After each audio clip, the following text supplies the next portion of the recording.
My first memory of art would probably go back to my childhood and playing in my dad's studio, which is part of the reason why I've been painting these bones. Artists always have interesting things laying about, and we used to play with them. And they were toys, they were kind of curious objects. They really didn't have the association of death or, the traditional meaning that bones have to many people. To us, they were, and my sisters and I, they were toys. So we played with these odd things, and that would probably be my earliest memory of art, is just playing in my dad's studio with his stuff and the accoutrement of, his work. I love the dialogue that you have with people that are interested in what you're doing. If someone says to you, "Why are you doing this? What does this mean?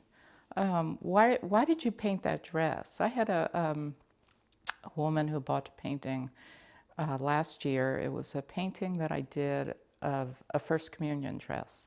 It was my First Communion dress. My mother made it, and again, I wanted to take this dress out of context. I really did not want nostalgia associated with it, even though that's what it is to me.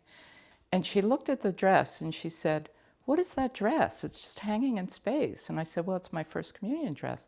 And she said, "Oh my God, your First Communion dress?" And I said, "Yeah." And she said, "Well, why did you paint it?" And I said, "Well, my mother made it."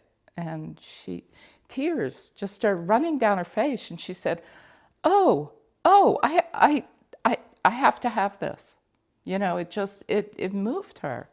But initially, I think when she looked at it, she didn't really associate any particular thing. Her question, "Why did you paint this dress?" was what made this painting have meaning for her. So that excites me. I like that.